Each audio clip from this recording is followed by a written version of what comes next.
this is Lisa from Life in Layouts, and I'm so excited to bring you Monthly Celebrations 2019 with Heather, Nicole, Grace, Janet, Vanessa, and myself. And basically what this is each month we will be bringing you a celebration that we do in that particular month. So some months they may be big national holidays, like for February I plan on doing something for Valentine's Day, and some are just other celebrations that we do. So in January we don't have a whole lot of celebrations going on in my family. We do have a couple of birthdays, but I wanted to do something a little different. So I looked up online and trying to find a national holiday, and I found out that in January is National Bubble Bath Day. And I had these pictures of my boys doing a glow bath. So I thought that was perfect. So it's giving you a little different image of a national holiday than you would normally see in January. I know there are a lot of folks that are doing snow photos and things like that. I live in Florida. We do not have snow here in Florida. So this is what you're going to get from me, is a bubble bath. So I pulled out this paper pad that I've had for some time. It's from Hobby Lobby, and I have a couple different pieces on it with the 12x12 paper pad and the 4x6 paper pad, and then some of the cards that go along with it as well. And what I decided to do was, first I cut out, if you see on the far right hand side of the video, are like 1,000 1-inch squares. Probably not 1,000, but it felt like that when I was cutting them out. And what I'm going to do is take this photo this paper, and use this antique linen to distress the edges, as well as those little strips there that are in that blue chevron that I used. And I am following a sketch. This sketch is a page sketch that I used from Scrapbook Generations, and it is part of their whole picture collection. And the premise of the sketchbook is all of the photos that you use are full 4x6 photos. So it is one of those that I go to, a sketchbook that I go to a lot when I'm trying to just put on 4x6 photos. If you do not own this sketchbook, it is definitely something that you want to own if you like to just print out your 4x6 photos and not worry about having to crop them down or make them smaller or anything like that. I like it a lot when I don't have a lot of photos. There were only 4 photos that I was able to get with the boys in the bathtub. So but I still wanted to use it for a double page spread. So that's why I really like the sketchbook as well, because you're able to maximize the space on your layouts with those 4x6 photos. So now I'm just going through the cards and trying to find something to fill in that space there. It does call for a photo there, but I didn't have an extra photo, and I loved that title of Live in the Moment, because this was one of those things that actually I think the boys saw this on one of their YouTube videos that they were watching, and they were so excited to do it and they wanted to do it, and it was so cheaply done. I just went to the dollar store and picked up a couple of glow stick items. I think there's like a couple of glow balls and then just the regular glow sticks as well. Put some bubble bath in and threw it in the tub, turned the lights out, and the boys just had a blast that night taking a bubble bath.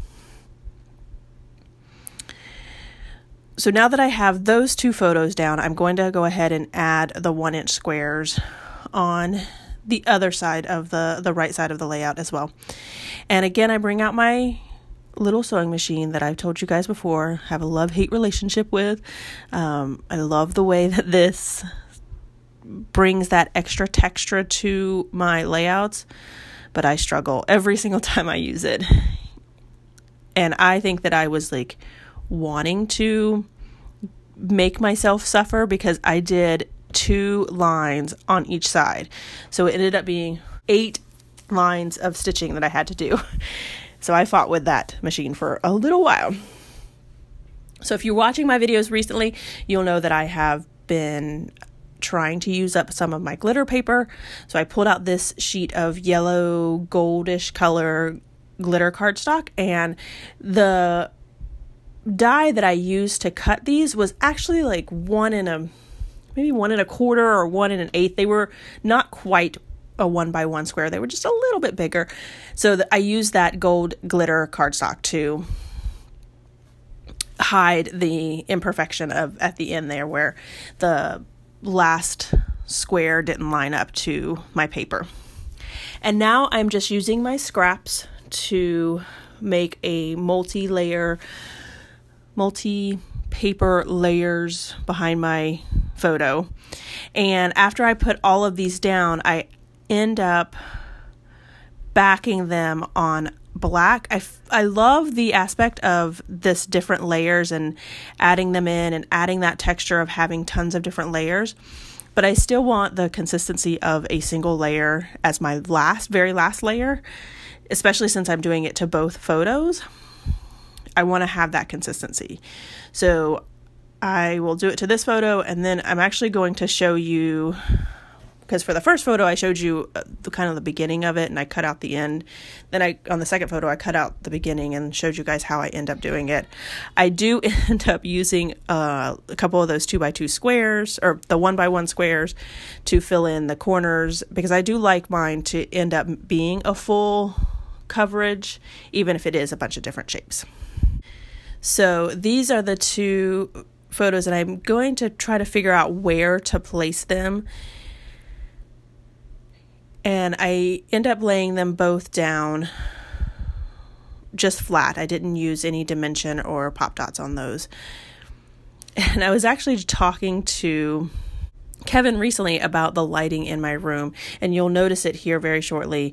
When there is lighting coming in from the window to my right, it causes extreme discoloration on my videos. So it's amazing the difference between scrapbooking during the day when that sun's coming in, and then scrapbooking later at night when my actual studio lights are lighting the room and not the outside.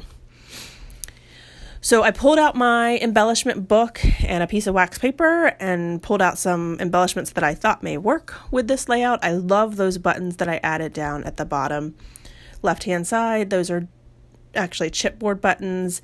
And then I found this wood veneer that said super cool, which I thought fit perfectly with this layout. And these two little, I don't know what these little men people are called, but I added those. I'm actually running very, very low on boys, because I tend to use those on my layouts. So I have tons and tons of girls, but very few boys. I do end up using fun foam behind this saying here that says we don't remember the days, but we remember the moments, or something along that lines. And I thought that was perfect, because this, I hope, is one of those things that the boys remember in the future, that it was a moment in their time where they were able to do something fun while getting clean, because that's definitely sometimes a chore at nighttime to get them in the bathtub. So I'm going to pull out this Heidi Swapp Color Shine and add splatters to the end of the layout. And as you can see there, I dumped the bottle on my page. Luckily, it was on the edge of it, so I didn't get too much damage to it. And actually, you can't even tell once you wipe it up. It just looks like a big splatter. And then I'll end up adding my journaling, and it just talks about how, a couple dollar store glow baths made a very fun night for the boys. I am using these stickers. These are one of those sticker books that you can get for planners, and I just added the date to it. And then that is it. Here are a few close-ups. Please go down and check. I have all the links to everyone else's layouts. The layouts that I've seen are fabulous. I know that every lady in the Hop did an amazing job with their layouts, and we will be back next month for our February celebration, as well as every month of the year. This year you will see on the 15th our monthly celebration. So I hope that you hop along with all of us and see all of this fun inspiration. All right, everyone, thanks for watching, and I hope you have a scrappy day.